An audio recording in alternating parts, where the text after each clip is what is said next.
Tarik ulur tanggal pemilihan umum akhirnya usai.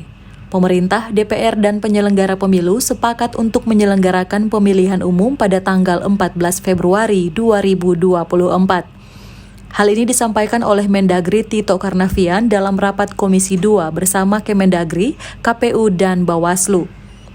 Pengamat pemilu asal Universitas Samratulangi Ferry Liando mengatakan penetapan tanggal 14 Februari untuk pelaksanaan pemilu presiden dan pemilu legislatif adalah keputusan yang tepat mengingat perlunya jeda waktu yang cukup antara pemilu dan pilkada. Kemarin ditetapkan tanggal 14 Februari itu saya kira tepat sekali karena memang banyak persiapan-persiapan yang harus dilakukan oleh penyelenggara. Misalnya soal penetapan daftar pemilih ya.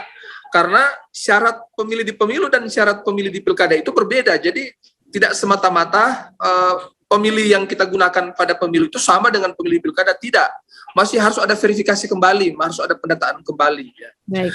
Kemudian juga soal produk hukum, karena KPU juga perlu membuat produk hukum pilkada. Ya. PKPU, Bawaslu juga dengan Bawaslu. Jadi kalau dia waktunya terlalu mepet, saya kira itu berat sekali. Sementara juga dengan penyelenggara ya. Penyelenggara pemilu dengan penyelenggara pilkada itu diatur dalam ketentuan yang berbeda ya.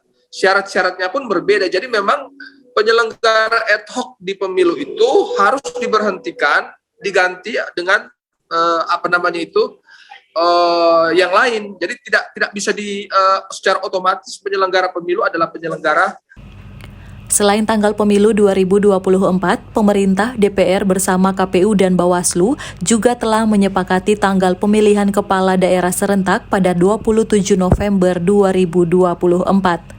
Dengan begitu, penyelenggara pemilu mempunyai jeda waktu 9 bulan antara pemilu dan pilkada. Regina Mangkei melaporkan untuk Kawan Nuwa TV.